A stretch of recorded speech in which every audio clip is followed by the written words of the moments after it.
माननीय सदस्यगण, ये सदन 1975 में देश में आपातकाल इमरजेंसी लगाने के निर्णय की कड़े शब्दों में निंदा करता है।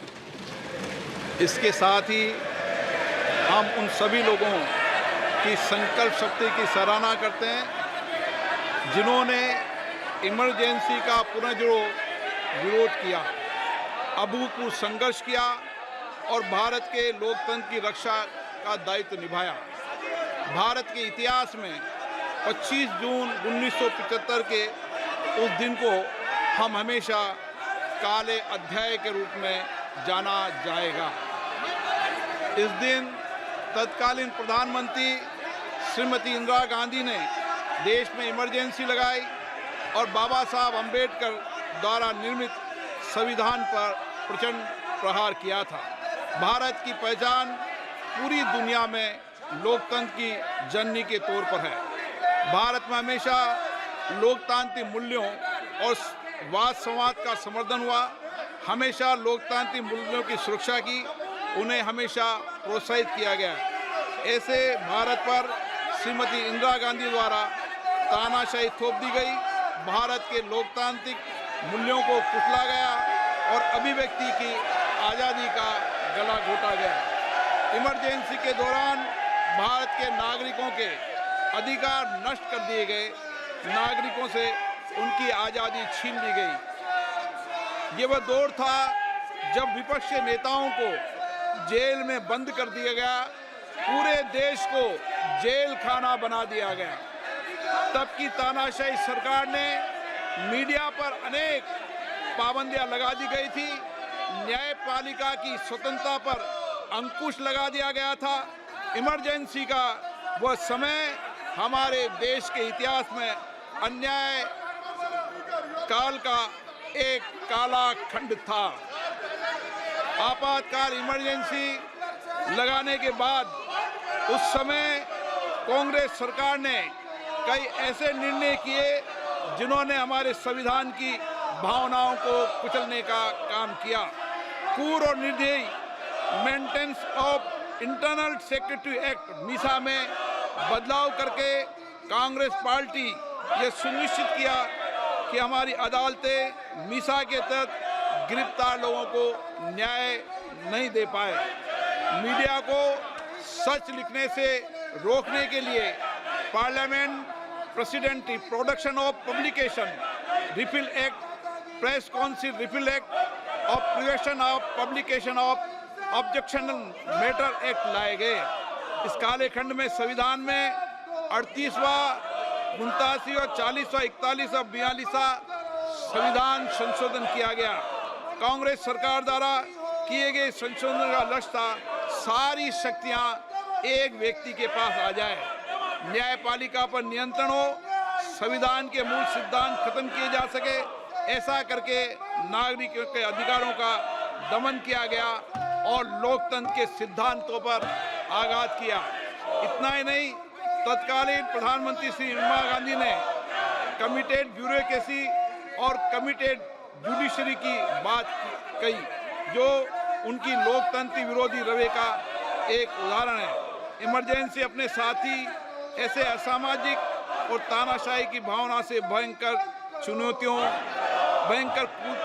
चुनौतियों को लेकर आई, जिसने गरीबी, दलित और वंचितों को तबाह कर दिया।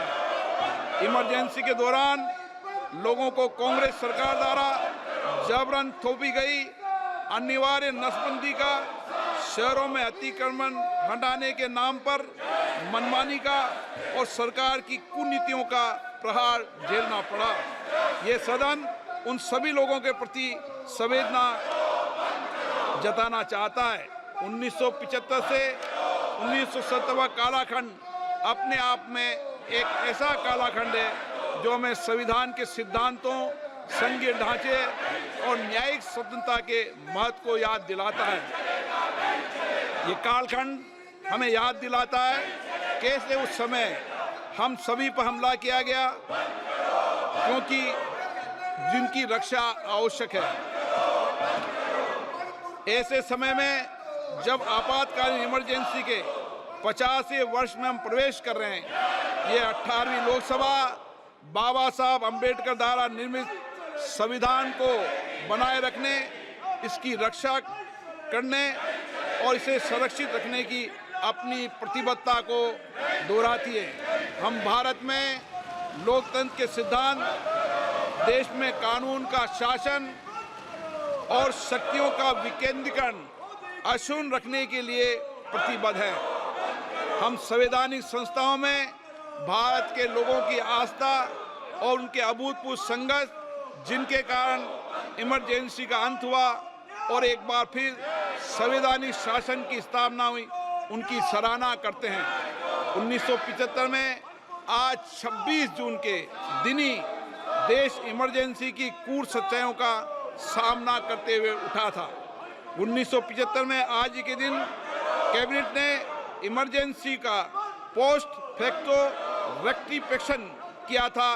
इस तानाशाही और असंवैधानिक निर्णय पर मोहर लगाई थी। इसलिए हमारी संसदीय प्रणाली अनगिनत बलिदानों के बाद मिली दूसरी आज़ादी के प्रति अपनी प्रतिबद्धता को दोहराने के लिए आज के प्रस्ताव किया जाना आवश्यक है। अब हम ये जानते हैं कि हमारी युवा पीढ़ी लोकतंत्र के इस काले अध्याय के बारे में जरूर जानना चाहिए। इमरजेंसी के दौरान गैर कानूनी गिरफ्तारियां, सरकारी प्रताड़ना के चलते अनगिनत लोगों को यातनाएं सहनी पड़ी थी। उनके परिवार उनको असमित कष्ट उठाना पड़ा था। इमरजेंसी ने भारत के कितने नागरिकों का जीवन तबाह कर दिया था, कितने लोगों की मृत्यु हो गई थी। इमरजेंसी के इस काले खंड में कांग्रेस की तानाशाह सरकार के हाथों अपनी जान गंवाने वाले भारत के ऐसे कर्तव्यनिष्ठ और देश में प्रेम करने वाले नागरिकों की स्मृति में हम सब 2 मिनट का मौन रखते हैं।